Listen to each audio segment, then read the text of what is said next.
జనసేన అధినేత పవన్ కళ్యాణ్ మీద తీవ్ర స్థాయిలో విరుచుకుపడుతూ పోతిని మహేష్ ఇంతకుముందు విజయవాడ వెస్ట్ సీటు కోసం ప్రయత్నించి జనసేనలో అది విఫలమై అది సుజనా చౌదరికి వెళ్ళినప్పటి నుంచి ఆగ్రహంతో ఉండి వైఎస్ఆర్ కాంగ్రెస్ పార్టీలకు చేరిన పోతిని మహేష్ చేసిన ఆరోపణలు ఒకటి ఇది పవన్ కళ్యాణ్కి అవినీతి ఆరోపణలు లేకపోతే ఆయన స్థలం గురించి ఇవన్నీ పక్కన పెడదాం. ఆయన మాట్లాడిన దాంట్లో ఉన్న డొల్లతనం కొన్ని పాయింట్స్ చూస్తే సినిమా ఇండస్ట్రీ అంతా మా వల్లే బాగుపడిపోతుంది అంటారు, బ్రాండ్ అంటారు.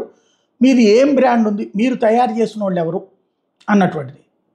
అందులో ఇప్పుడు ఎవరు నటుల్ని కానీ ఎవరిని ప్రోత్సహించారండి ఇప్పుడు కనబడుతున్నారు అక్కడ.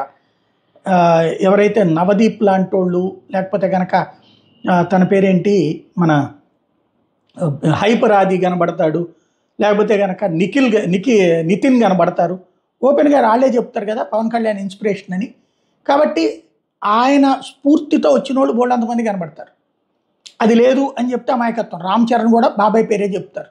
కాబట్టి బ్రాండ్గా తను ఎస్టాబ్లిష్ అయిపోతే డైరెక్టర్లు నిర్మాతల్ని ఎవరిని ఎంకరేజ్ చేశారన్నట్టు. బన్నీవాసు పేరు చెప్పారు. ఆ బన్నీవాసు పవన్ కళ్యాణ్ పేరే చెప్తున్నాడు. ఇప్పుడు ఆ బన్నీవాసు పవన్ కళ్యాణ్తో తిరుగుతున్నాడు. బన్నీవాసు లాంటి వాళ్ళని తయారు చేసింది అల్లు అర్జును అని ఆయన చెప్తున్నారు పోతిని మహేష్. కానీ ఆయన ఇప్పుడు తిరుగుతుంది పవన్ కళ్యాణ్తోనే. కాబట్టి వాళ్ళ కుటుంబంలో చిచ్చు పెట్టాలనుకోవడం అమాయకత్వం.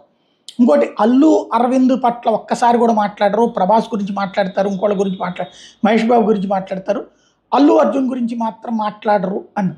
అల్లు అర్జున్ కూడా పవన్ కళ్యాణ్ గురించి మాట్లాడడం మానేశారు. అది వాళ్ళిద్దరి మధ్యన ఒక స్పర్ధ అయితే రావడానికి కారణం.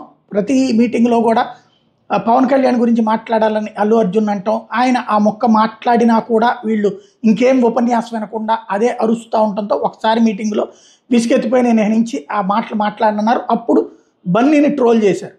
అలాగని బన్నీ సినిమాలు ఏమీ ఫెయిల్ చేయలేకపోయారు, బన్నీ సక్సెస్ అయ్యాడు.